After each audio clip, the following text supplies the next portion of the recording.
Il gonfalone di San Marco passa dalle mani del governatore a quelle del presidente del Consiglio Matteo Renzi. Di nuovo in Veneto per fare visita al Vinitaly. Questa è la bandiera del Veneto, che è una delle colonne dell'Italia e noi siamo orgogliosi di averla. Voto di rito, un gesto forse di non grande significato, ma legato a un momento storico di turbolenze in quest'area che non ha visto precedenti.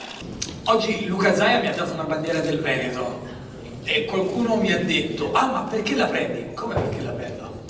Io sono il presidente del Consiglio della Repubblica di questo paese e quindi come tale sono orgoglioso di ricevere una bandiera del Veneto, perché considero il Veneto un punto di riferimento straordinario per il nostro paese.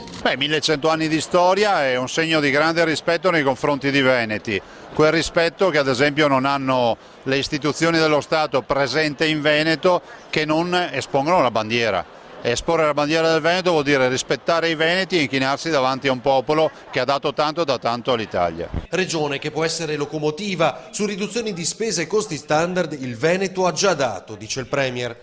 Allora, io non credo che la sanità in Veneto possa avere degli interventi uguali alla sanità di altre regioni.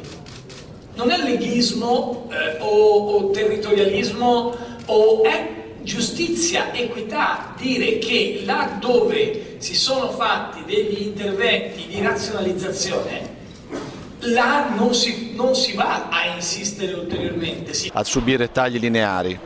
Noi siamo i più virtuosi, siamo i più bravi nella gestione dei conti, siamo una regione di riferimento nazionale per la sanità. Lasciamo ogni anno 21 miliardi di tasse a Roma, è il nostro residuo fiscale. Non capiamo per quale motivo dobbiamo chiudere le aziende, vedere imprenditori che si suicidano, cittadini che perdono il posto di lavoro e continuare a pagare a Roma tasse che vengono sprecate.